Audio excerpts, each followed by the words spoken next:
We can't see anything and we can't hear anything, and it's just fear, it's darkness. And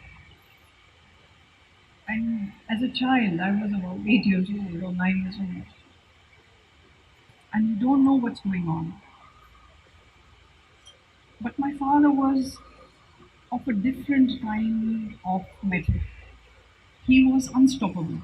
He was one of those people never say die. And he would always tell us, my brother and I, we were young, and he would say, Debora, be brave, be brave. And once the war was over, and the Pakistani authorities were quite taken aback that when they attacked India, this was their second attempt at trying to get access to Kashmir, that India and the Indian armed forces were quite prepared, and they were quite taken aback because they depended very much on the surprise element of gaining access to Kashmir. And so they zeroed in on certain people whom they suspected of having passed on critical and sensitive information to the Indian government. And so, as a result of that information, the Indian armed forces were ready when Pakistan attacked them. As posted in Pakistan at that time, he was the first secretary, and he was an IPS officer, but an undercover agent. So he was supposedly doing clerical work in Pakistan, but he was actually collecting information. And an arrest warrant was issued. So when the arrest warrant was issued and they would take him into custody, then he would never see the light of the day, as we all know what's happening with Kulbhushan Yadav. And a similar fate would have met his family. It was then that the High Commission leaned on my father, his intelligence, his war planning, his strategic planning of being able to extradite out of Pakistan a marked diplomat. And so he successfully got the diplomat and his family out of Pakistan by road and by sea. And within a couple of months, this incident, which you were just witness to, there was a Republic Day celebration party, just like something like this. And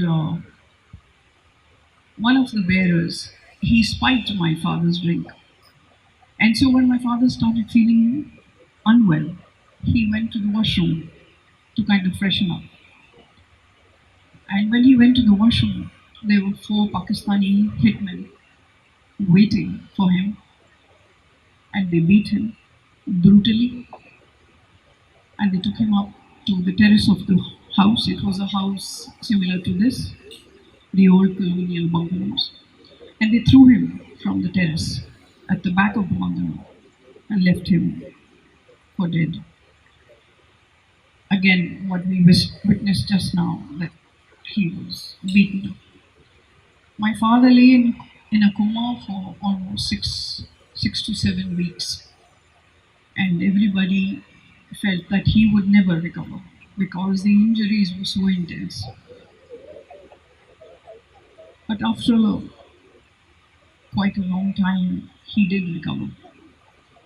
He recovered, and after physiotherapy, prolonged treatment, medication, and determination and grit, and the determination that my father had to live and to overcome all odds. He didn't believe that anyone could stop him from doing anything. And his dedication to the Indian Navy and to his country, India, was insurmountable. And so he believed that he would conquer the battle, and he did.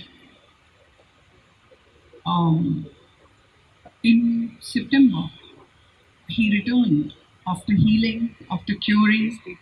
He returned to the High Commission, and the first thing that the High Commissioner said was, "Jack, would you like to return to India after these very difficult few months? I'm sure you wouldn't like to stay in a hostile environment." And my father said to me, "No, sir. The Navy sent me here for 3 years, and I will complete my tenure."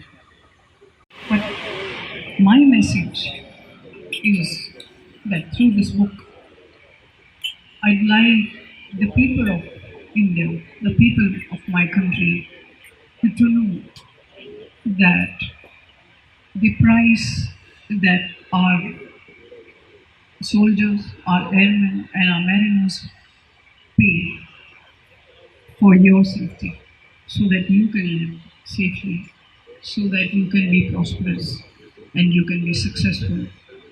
This is my message, and I'd like everybody to value whatever our country does for you and whatever the armed forces do for you. Thank you very much. Thank you. World in a different way. From Vienna. Himachal Pradesh. From Germany. I'm from Delhi. मैं दिल्ली से हूँ. From Colombia. Travel secret is My travel secret is travel secret. Travel secret. travel secret. My travel secret. My travel secret is My travel secret. Travel secret. my travel secret is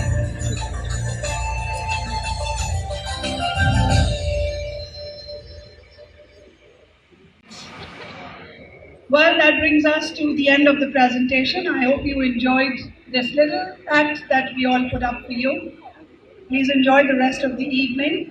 And of course, in a short while from now, we're going to have a salsa performance brought to you by Moving Souls.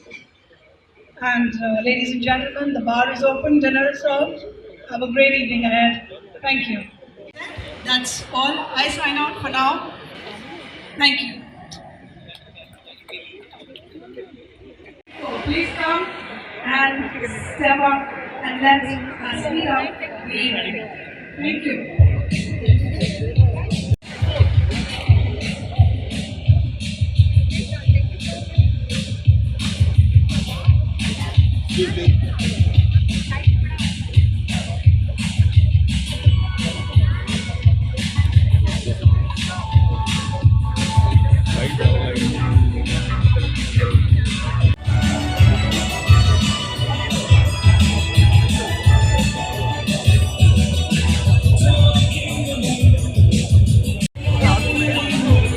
मेरा नाम Deborah N शे है.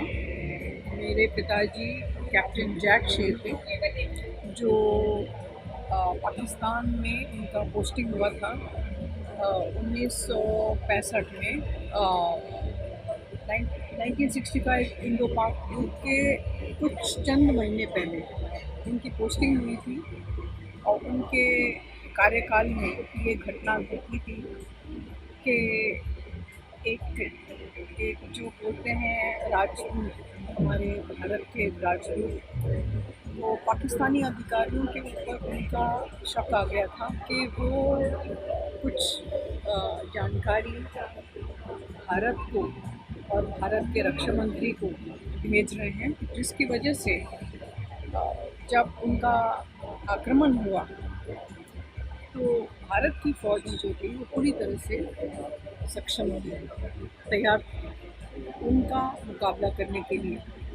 जो पाकिस्तान ये चाहते थे कि जो कहते हैं ना सरप्राइज़ एलिमेंट, तो उस वजह से अगर भारत की फ़ौज तैयार नहीं होती थी तो उनका जो कब्ज़ा होता कश्मीर के ऊपर, तो मतलब वो पूरी तरह से सफल हो जाता, मगर ये हो ना सका. और जब उन्होंने आक्रमण किया 1965 में अगस्त 26 को, तो भारत की फ़ौज तो तैयार थी, तो उन्होंने डट के मुकाबला किया और 20 दिन के अंदर युद्ध जो है समाप्त हो गया. उसके बाद पाकिस्तानी अधिकारियों और उनकी फौज ने इनको ये जानकारी मिल गई कि कोई तो कोई है भारत के हाई कमीशन में जो इंटेलिजेंस और इंफॉर्मेशन भेज रहे हैं भारत को, जिसकी वजह से उनको सब कुछ पता चल जाता है। तो उन्होंने ये डिप्लोमेट जो आईपीएस के ऑफिसर थे उनके नाम उन्होंने अरेस्ट वारंट का बना। अब अगर उसको गिरफ्तार कर लेते, उसको अगर वो लोग कैद कर लेते तो वो तो कभी निकलेंगे नहीं। उनकी फैमिली को भी, इनके परिवार को भी वो लोग कैद कर लेंगे, तो मतलब वो पूरे के पूरे वो ख़त्म हो जाते हैं। तो इसकी वजह से भारत सरकार ने ये निर्णय लिया कि उनको कहीं ना कहीं से कैसे भी करके पाकिस्तान से उनको निकालना। अब कैसे निकालना, तो इसमें जो है हमारे पिताजी का योगदान है। उन्होंने पूरा प्लानिंग किया कि इनको कैसे रोड की वजह से रेगिस्तान के ऊपर ऊँट के ऊपर बिठा के उनको पाकिस्तान से निकाला गया, और जो परिवार थे उनको जहाज़ में, मतलब नौसेना के जहाज़ में जो वहाँ मतलब व्यापार करने आए थे, उनमें बिठा के उनको बेनामी का दर्जा देते हुए उनको भेज दिया। और फिर कई हफ्तों के बाद पाकिस्तानी अधिकारियों को पता चला कि ये तो गायब हो गए, जिनके नाम के ऊपर हमने अरेस्ट वारंट लागू किया था। तब फिर वो अचंभे में रह गए कि ये कैसे हुआ।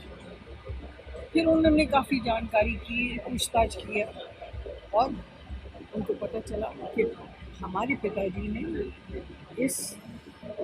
इसको सफल किया कि वो जिससे बोलते एस्केप फ्रॉम पाकिस्तान। उसके वजह से वो लोग चाहते थे, क्योंकि पूरी जो विश्व में, पूरी दुनिया में वो तो मजाक बन के रह गए कि भैया हमारे ही देश में, हमारे नाक के नीचे हमारे लोग को आप उठा के फरार कर दिए।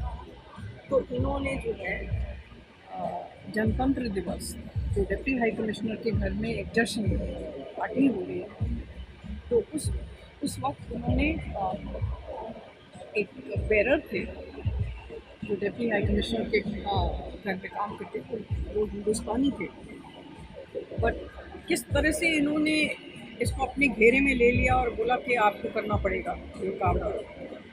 तो मेरे पिताजी के ग्लास में उन्होंने नशीली दवा डाल दी, आपने देखा होगा ये टीवी में। रोल प्ले के जी, तो जब उन्होंने नशीली दवा डाल दी तो मेरे पिताजी को नशा, मतलब वो चकरा गए, और फिर वो वॉशरूम गए थे अपने मतलब फ्रेश होने के लिए कि मैं किसी तरह से अपने मैं होश संभाल करूँ। जब वो वॉशरूम में गए थे तो वहाँ पे 4 लोग कमांडोज थे पाकिस्तानी, उन्होंने मेरे पिताजी को बातचीत किया और छत के ऊपर से उनको नीचे गिरा दिया, जिसके वजह से कई महीने तक वो हॉस्पिटल में। मैडम जी, इतनी देर लगा दी आपने इस विषय को उजागर करने में जी, तो ये बहुत पहले आपको कर देना चाहिए था। जी, ऐसा क्या कारण है कि आप लेट हो गए बहुत? हाँ, या बुक लिखने में लेट हो गई, या आपके माइंड में कंसेप्ट तो पहले से ही था? नहीं, जो पिताजी वापस आए पाकिस्तान से, पहले तो हमें पता ही नहीं था कि वो आएंगे कि नहीं आएंगे, कि वहीं पे वो ख़त्म हो जाएंगे। जब वहाँ पे आए वापस भारत, तो हमारे भारत की सरकार ने, उस वक्त के सरकार, क्योंकि आपको पता है लाल बहादुर शास्त्री का उसी वक्त देहांत हो गया था, तो 6 महीने तक कोई प्रधानमंत्री नहीं था, वो इंटरिम, जिसको बोलते हैं इंटरिम गवर्नमेंट। तो उस वक्त जो प्रधानमंत्री नहीं थे, Gulzarilal Nanda caretaker prime minister थे, तो उन्होंने ये जो मैटर था वो पाकिस्तान के साथ वो युद्ध नहीं करना चाहते थे दोबारा, कि भैया आपने हमारे आदमी के साथ और हमारे सिपाही के साथ आपने कैसे आक्रमण किया। तो बिकॉज जिनेवा कन्वेंशन के तहत आप नहीं टच कर सकते उनको। तो जब पिताजी वापस आए भारत, तो ये मैटर जो है इसको बोलते हैं क्लासिफाइड। अब ये जो मैटर क्लासिफाइड हो गया, वो 30 साल तक आप उसके ऊपर चर्चा नहीं कर सकते। तो जो है ना, वो डिफेंस मिनिस्ट्री, रक्षा मंत्री जो है, इंडियन नेवी जो है, इस पूरे मामले को एकदम पकड़ में कंसील कर दिया 30 इयर्स तक। तो इसकी वजह से ये इतने साल बाद आए आपके सामने।